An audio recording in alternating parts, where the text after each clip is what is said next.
Hi, my name is Gil Robertson, president of the African American Film Critics Association.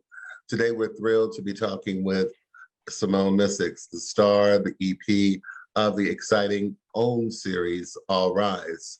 We're going to kick things off by introducing you to the AAFCA members who are on the call today, starting with Reggie Pounder in Chicago, Nancy Green in Baltimore, Maryland, Carolyn Hines in Toronto, Al McGee in South Florida, and Jill Monroe in Los Angeles.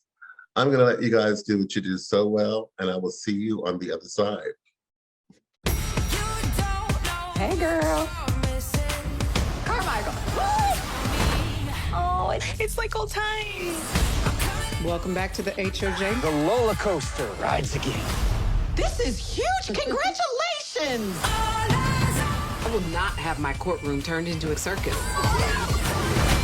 Rough day, huh, babe? Please, I'm putting my life in your hands. Are you planning to drop a bombshell and try? You know what I'm gonna tell you? You are both out of order. I want to see you in my chambers now. There is something coming down the pike. This election exposed your vulnerabilities. This little war of ours is far from over. We are not going anywhere. Show them why you won. My friends, you remind me why I became a judge and why I belong here. Go good. Go good. Great to talk to you today. So starting right off, the fan support for this show has been amazing, and it's part of the transition to OWN. Can you talk a little bit to us about what that was like, having the fans swell up and support the show, and then transitioning to OWN and stepping into a different sort of power this season? So I think that with television being so here today, gone tomorrow, it's amazing to see our little show that could have such a devoted fan base that would actually write petitions and send tweets. And, you know, there was a part of me that thought, okay, this is going to happen for the immediate, blow that the show got canceled, but surely it's not going to continue. And it not only continued, but it ramped up for weeks and weeks until the show was revealed to be going over to OWN. And there is something to that. I think we all, as artists, want to make art that is important and impactful to people, whether it's, a powerful historical drama or a show like ours, which really kind of is dealing with the present, but also threads the line between the dramatic and the comedic and really kind of rides that line. And to know that we had such a huge bit of support from our fans was amazing. And then to also hear that Oprah as well felt passionately about our show, that it was telling the kind of stories that she wanted to see continue on OWN, which is a network that I think we all recognize for its Black excellence and its excellence in telling stories where women are centered, and also the Black experience in different parts of the country that aren't always featured in television, I think is important for me to be a part of that family now and to continue to tell stories about Los Angeles, but in a different way than having, say, a lawyer that is white or male being the center of the story. So it's been a blessing to be at OWN, to feel supported and to have their excitement behind the show, and to know that we are doing what our fans came on and fell in love with the show in the first season for, now in season 3. Thank you. Hello, Simone. I'm Al McGee with YETicket.com. Quick question. Did you have a boy or a girl? On the show, Bailey is a girl. She's a little girl. Okay. And she's now 22 months on the show.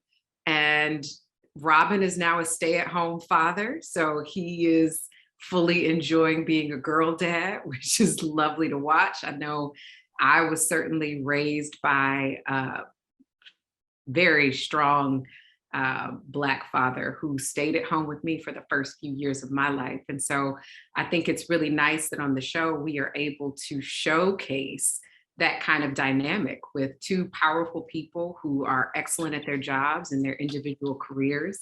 And he decides to take a step back from that career in order to support her and in order to be a stay-at-home dad, which I think, you know, a lot of men do nowadays, which is beautiful. I was speaking with Christian Keys, who plays Robin this season. He's wonderful, but he was saying, you know, this character is teaching me a lot about the potential for marriage, because I never thought that it would be feasible to just stay at home and help take care of the kids. And so, you know, I think that that's important to represent those men around the world who do choose to do that, where it's smarter, it's the better decision for their family. Oh man, thank you very much. But also, your part as a female judge, how much research did you have to do? I know you've been a couple of years now with your show, but are you still researching this role about a female judge? You know, I think at this point, I did as much research as I could in the beginning, and then you trust what the writers are tailoring, because I think it's partly what we see in the stories that we read in the media. I know this season specifically, we wanted to touch on the safety that surrounds our judges and the people who operate within our legal field. I know we are all familiar with the judge whose husband and son were both shot at her residence by an individual, and just the lack of safety that comes from people who work as judges, but then also the amount of threats that they get. And, you know, I think that our current stories are infused into Lola this season, as well as just what is it to be a Black woman in America at this time. But I think the groundwork was certainly something that we looked to lay in the first season with her professionally. And now that we're in season 3 and we're exploring more of her personal side, I don't have to do as much of that research on the judicial front. Well, thank you very much. Thank you. Hi, I'm Nancy Green with Film Critique. I'm Nancy. And I just wanted to ask you, how do you prepare for this role? And also, I'm a big fan of Luke Cage and Misty Knight. So I wanted to know how this role and your preparation for this role compares to that one. Oh, so the beautiful thing about, you know, I forget who said it. I think Samuel L. Jackson said, there's nothing more exciting than a working actor. And I had just come off of Luke Cage. I was working on Altered Carbon, and I got the call to come in and meet for this job.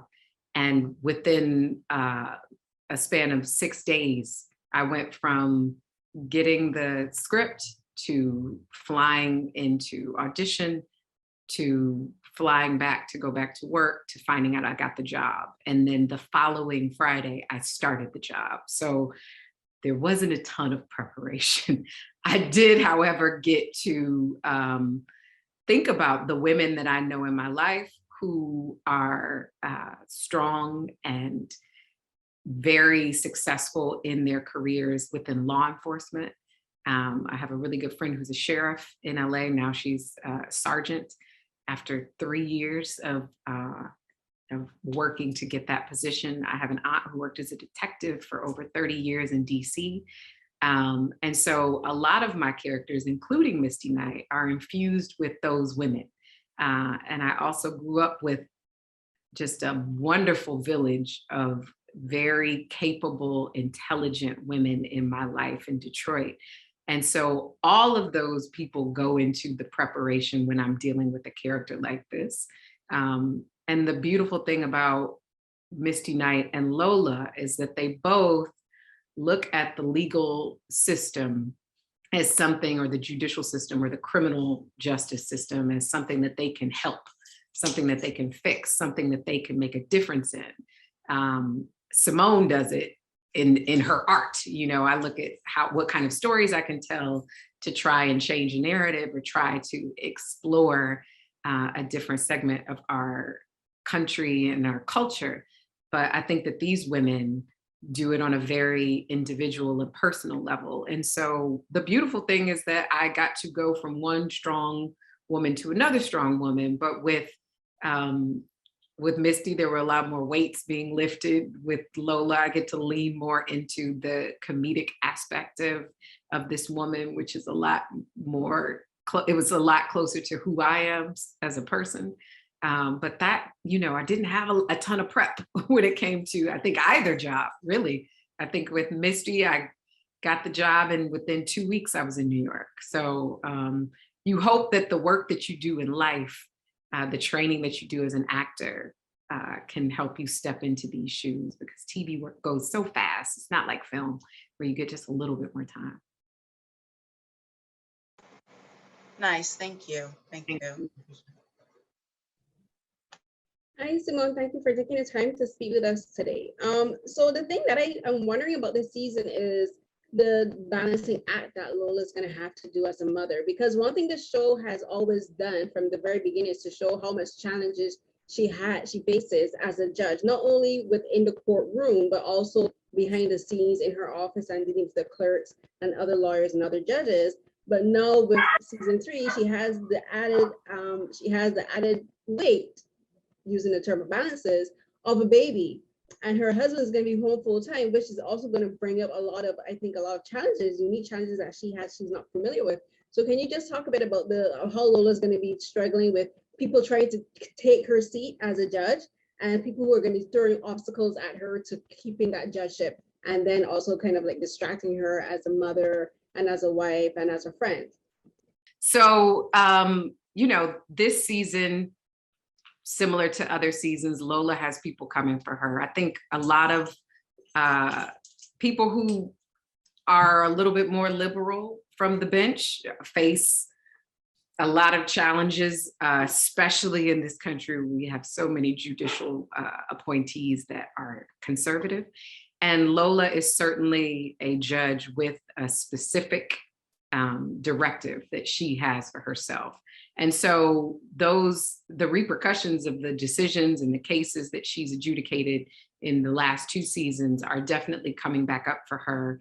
She has made quite a few enemies, and we watch her trying to maintain her seat on the bench as well as her voice from the bench, which is, I think, difficult. I think it is a balancing act, because judges are an elected position that people have to make when it comes to, do you continue to do the work that you set out to do, or do you change in order to maintain your position? I think it's such an interesting thing in our political landscape as well, where people start out with one voice in the way that they would like to do their appointed position, and then based on the need to hold on to power, they shift. And so you watch Lola still maintaining, but dealing with it from all points within the courthouse, as well as, within the judge's court, behind the scenes, as well as in front in the court.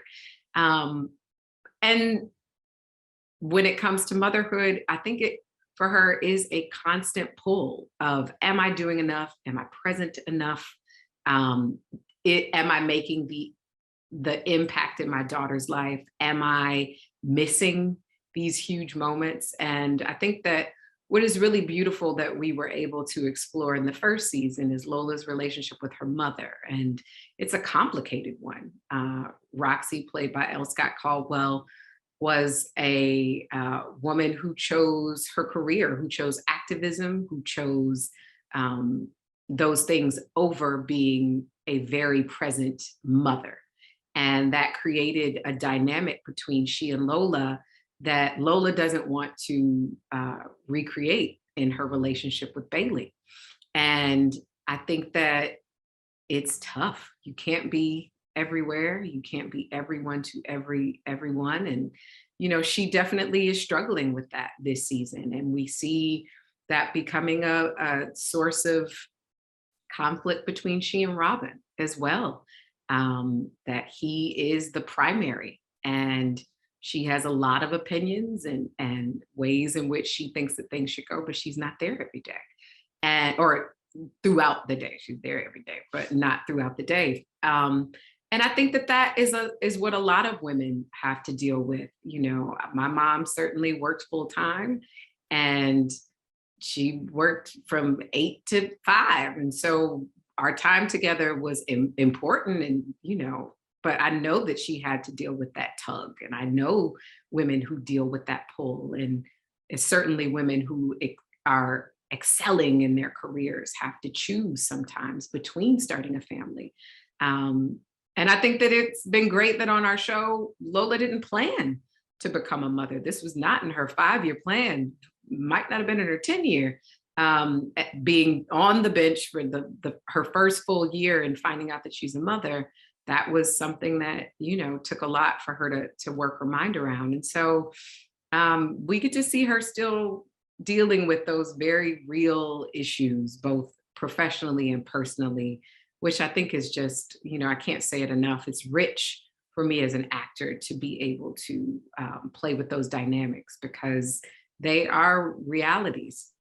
Great, thank you so much. Thank you. Hi, Simone. I'm Reggie Ponder, the real critic out of Chicago. And my wife and I, we watched this show together, and we watch it for a number of reasons. One is because she likes law kind of shows, and we watch those all the time. But I think the main reason we watch this one together is because of the strong Black couple and the strong Black love that we see. And we both think, by the way, that you guys are sexy as all get out. So while you might not want to speak to your personal sexiness, could you speak to the representation? Could you speak to the representation of this strong Black couple and Black love, and how you just see that playing out on this show and how important it is? I think it's so important. I can't tell you just the discussions that we have behind the scenes. I am married to, you know, a strong Black man, and there are ways in which we know we have seen certain things play out in television where I know I go, I don't know if I most certainly would.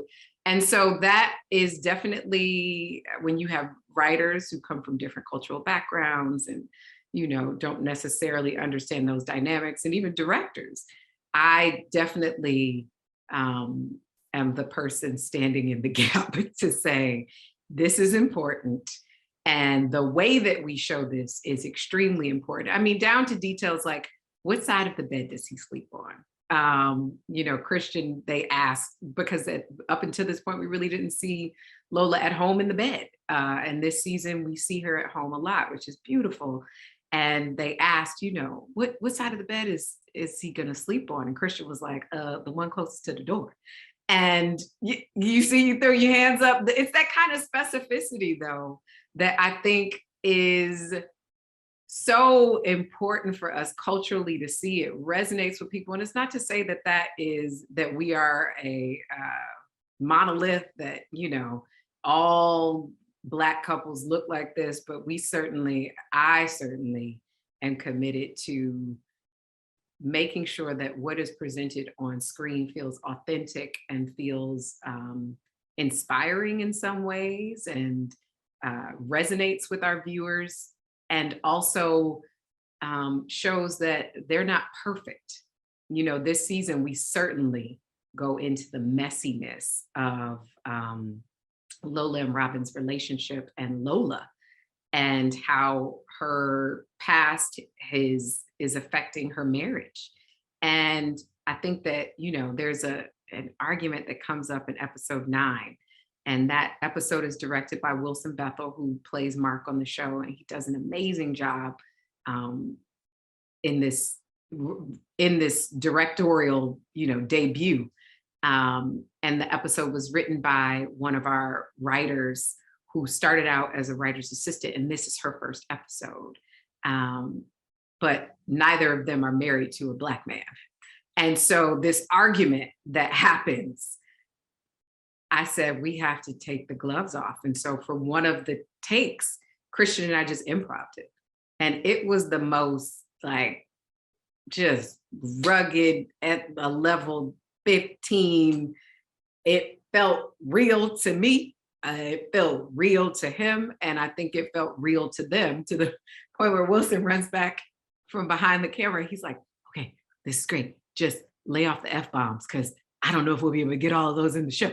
But it was, important for us to really show just how it can be when emotions are high. You love a person, you know they're not going anywhere, but you have to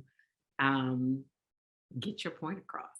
And we have several moments like that on the show within Lola and Robin's marriage that I think is important to see. I think there was at one point before I got cast, there was like a discussion of would Robin be Black? And, I was like, yes, he will be. And, it's no secret that we have a different actor this season playing Robin. And there was never a question of whether he would change culturally, but the visual was a part of the discussion in some ways. And, we have another actor who's coming on this season as Lola's ex. And I'm it was important to me who those actors were and how they come across, because you want for them to meet her. And she is certainly strong in a lot of ways. And so I think that we are really trying to put that forward on screen. Wow, you answered everything I wanted to know about that kind of relationship. And that's what really pulls us to the show. So thank you so much. We really appreciate it. Thank you. Hi, Simone. So kind of staying in that same area, when you get a new actor on, and being that you're also changing networks and you're exploring another side of Lola this season, her home life and that relationship, what was something that you were surprised or you were excited about the audience getting to dig another layer deeper to learn about Lola that they maybe hadn't in the first two seasons, especially in her relationship with Robin and how that blossomed out because of this particular circumstance that the show is in?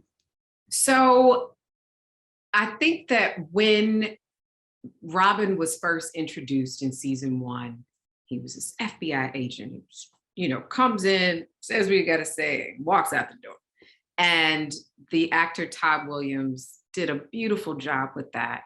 But we felt like in season 2, we needed to show more of Robin's humor, his personality, their dynamic, what makes them like each other, what makes them love each other, how they could have a long distance marriage for so long and it worked. And so he and I really worked on infusing that and stepping away from to me, CBS of, this is the archetype of this character in this relationship, and this is what we want to see, which is boring to me to play as an actor. And so Todd and I really laid the groundwork for that this season with Christian. He took that ball and he's running with it. He's a hilarious actor and he leans into the comedy, which is wonderful. But in these moments where Lola and Robin deal with some very tough issues in their marriage, he is right there. And I mean, I jokingly, in that same argument scene with, I was talking to Wilson and I said, I said to Christian, I think this argument is like, where do you think this argument is at? And he was like, oh, I think it's like a 7. And I said, a 7. Okay, well, I think it's like a 12. So then we go on set, and on the first take, Christian comes at me at a 25. And Wilson says, well, if that's Christian's 7, you don't want to see his 12. And I said, you know what, you're right, because there is just a reality and a richness that he brings to this that makes these moments very real for me as the actor playing opposite. And, that was important for me, bringing this same character with a new actor, but a new network over. We wanted for the audience to feel like we were still seeing the love between Robin and Lola and the chemistry between the two of them. But what I think is the thing that I'm most excited this season for the fans to see is their sexual relationship. We have always seen them be supportive and affectionate, but we get to see them sexy. We get to see them trying to find moments. We get to see them finding those moments in a way that we never explored on 2 seasons on CBS, which I think, says something. And yet I am thankful for the opportunity to say it on OWN with an audience that is going to receive it. I'm excited for them to see it. And I think it's important for married couples out there, as well as parents who are married, to see these 2 people be sexual and be romantic and be sensual. And I think that,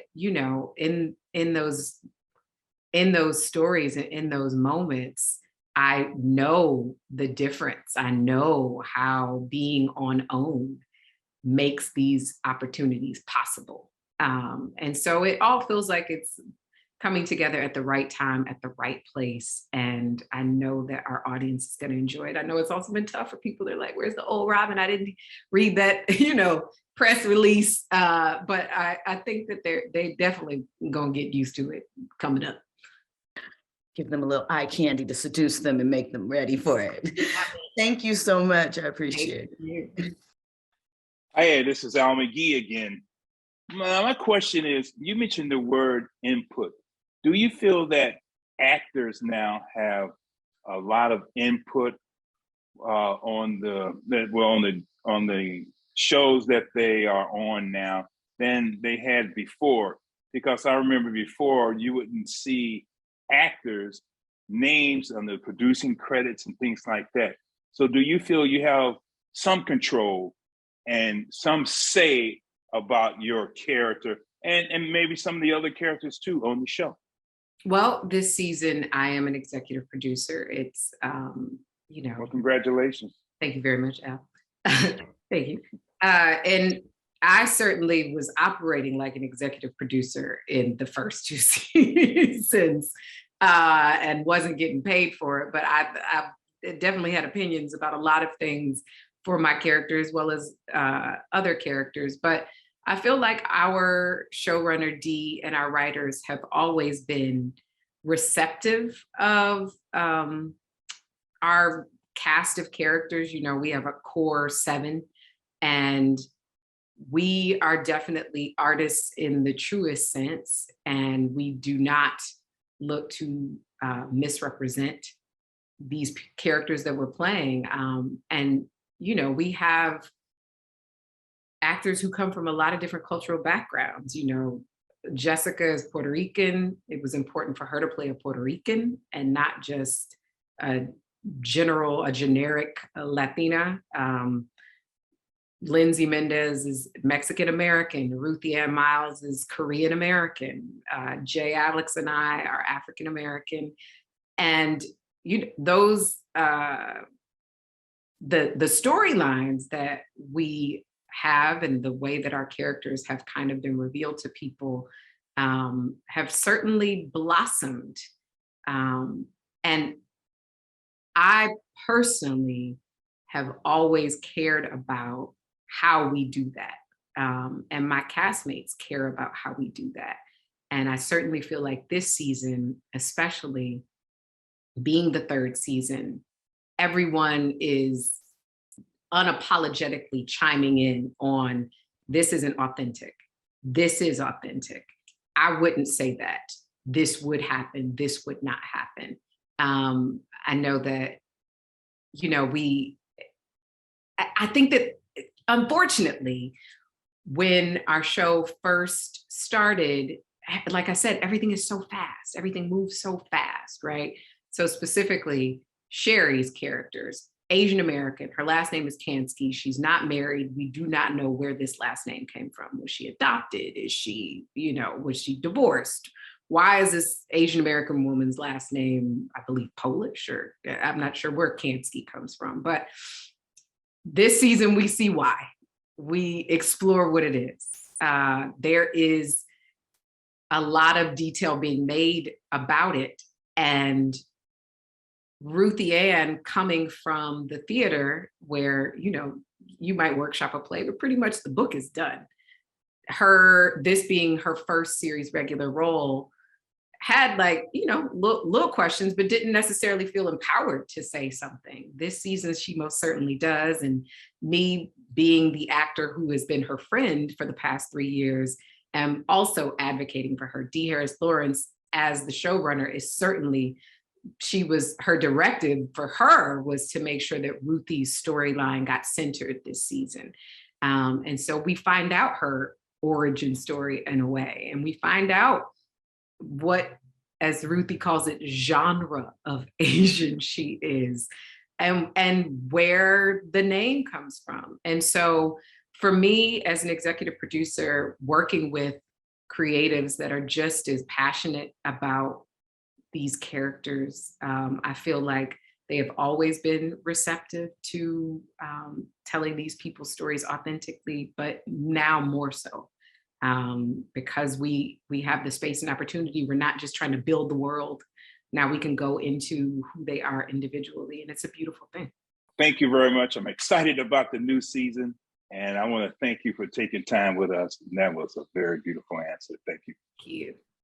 I wanted to ask, with the changes of moving to OWN and you also being an executive producer, what are some of the things that you plan on, that you can tell us, that fans can look forward to in the next season with Lola in terms of her career, her friends, and facing her enemies? So when I sat down with Dee, our showrunner, at the top of this season, before they put pen to paper, I had a list of things that I wanted to see for Lola and for our other characters. And, you know, now being an executive producer, I felt like, okay, she kind of might listen to me. The beautiful thing is, she and I were literally on par with everything that I wanted for Lola specifically. And I really wanted for her to be a little undone this season. I wanted to see her messy. I wanted to see her not make the right decisions at all times. The beautiful thing about Lola that I've loved is that I felt like she always made the right decision in my mind for how to operate professionally. And this season, personally, she makes a lot of wrong decisions. And that affects her friendships with Sherry. It affects her friendship with Rachel, played by Ryan Michelle Bethea. And it affects her marriage. And we are just now, we're shooting episode 14 right now. And we are just now seeing her trying to put those pieces back together. So over the course of this season, our fans get to see her make missteps. And I think that it's done in a way that isn't convenient.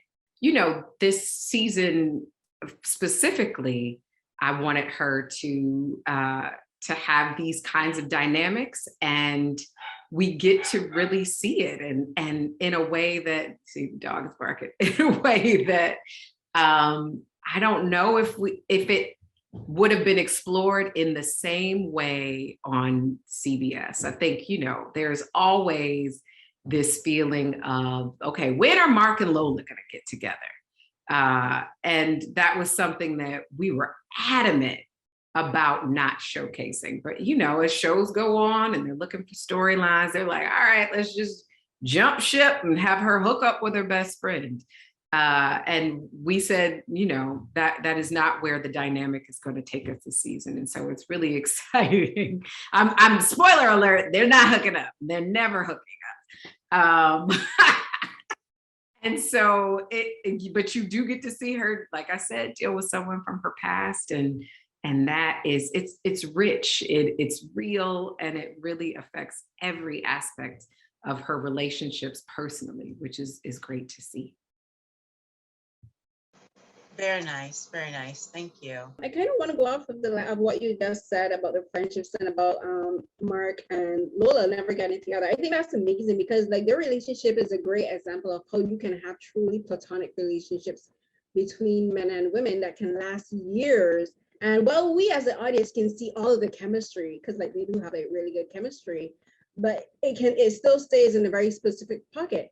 But then I want to talk now about the female friendships as well, because earlier we talked about the balancing act that Lola's going to have to do as a judge and as a mother and everything behind the scenes. But one of the other things about this season is like she's losing her female friendships. You mentioned it a bit, but like all of the women are like kind of like converging onto their own paths, you know, like that. Like Lisa is becoming an appellate judge. She's going into the appellate court system, and Rachel is at another firm, and Emily is going away, and then there's Lisa, but like they're all kind of like going their own ways. And one of the things I've always loved about the show is how the female friendships are so foundational to the show itself, and also to Lola as a character. So talk a bit about how like she's gonna how them not being around her and not being the village of support that she needs and not the sisterhood is gonna affect her personally, because like that's such a big part of who she is as a judge as well, because she uses them to bounce information and opinions off of.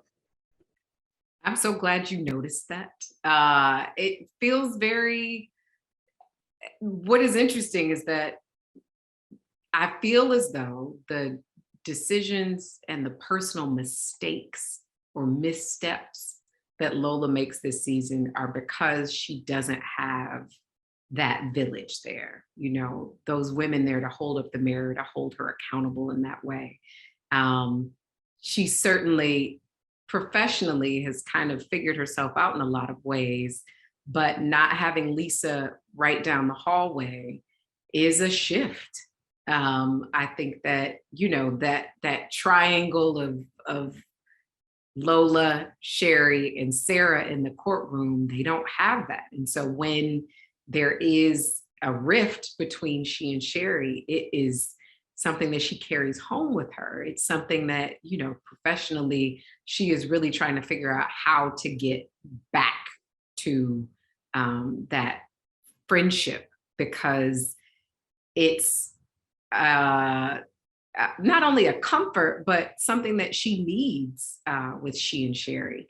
And certainly with Rachel being in DC, you know, trying to run the firm and figure things out remotely, not having that girlfriend there that has known you for 20 years to say, girl, you messing up, is why I think she makes a lot of the choices that she makes this season. And they are betrayals in some way to Rachel. And so it's yummy and it's messy. And, you know, I do think that I know I certainly need my sisterhood of friends to hold the mirror up and call me on my stuff. And Lola is not operating in that way this season. And her choices as a result really affect her life and the relationships that she has with the men in her life, which is interesting. Her dad is here a lot more this season, and Roxy is not here as much this season, or at all this season so far. And you get to see a dad, you know, weighing in on the choices that she's making. And it's different, and yet it's fun. I could just say it's just fun. Ooh, I know the fans are gonna love the mess, because like one thing about the show, that one of the reasons they got it came out was because of the live tweets and like all of the social media attention. So I can't wait to see the reactions on Twitter for sure. I think they're gonna drag Lola by her ponytail. Like I was just talking about this yesterday, and by the women who work in the hair and makeup department was like, get ready, because they're gonna drag her up and down the street. Like I'm worried that the fans will not like me anymore because of Lola's choices. They're gonna snatch her edges. So they really, I mean, we gonna snatch the edges with these scripts, but they gonna snatch all the edges out my head based on these choices, which is, it's fun. You don't want anybody to be perfect, and hopefully I've made them believe in this character enough in the first 2 seasons that they at least take the ride. And they can disagree with her choices, but at least they stay on the show. Great, thank you so much, and like congratulations on the 3rd season. Thank you. So Simone, I was gonna ask you about where is the fun, but you already just kind of tipped your hat to that. And so my other thing is that you have these tough issues to show in each one of your shows. So as a judge, you have to kind of like, oh, what's this side and what's that side? And that's one of the things that I like about the show. It does show both sides of that. How difficult, if at all, because some of these topics are difficult topics to address, how difficult at all are these topics for you as you go through them each episode? So, I think some of them are to me a little cut and dry. They are. And then there are some where the thought process is a workaround. I think about the first episode where this young Black man is a child in the eyes of the law, according to Lola. He's 17 years old. And every day we see our young brothers and sisters get locked up for choices they make that are the choices of children. And they are certainly not viewed as children by police or by judges and lawyers. And the decision behind Lola's verdict to, in fact, deem that a 17-year-old is a 17-year-old, whether they turn 18 within a matter of 24 hours, he is a child, I think is something that I remember. I remember growing up in Detroit, and there was a young boy who was 14 years old, and he fired a gun from like a hill, and he killed somebody. He was a baby, and my mom was a social worker for 25 plus years in Detroit. And she said, Simone, that is a child, and children's brains aren't fully developed to know the gravity of their decisions. And that always stuck with me because they charged this child as an adult at 14 years old. And we see it happen every day with Black children and Black and brown children, but we see the opposite happen with white young men being charged with crimes as though they are children. They are infanticized or infanticized. And so some of these issues I think are difficult because I know the reality of it. I think that our show tries to present what we think should happen in a court. But the reality is we know that it doesn't happen every single day. And that's the difficult part. That's the heartbreaking part. That's the part that makes me feel like the stories that we tell and the way that we tell them are important to present something different to our audience that, on CBS was one particular type of demographic when we see who tunes into CBS shows.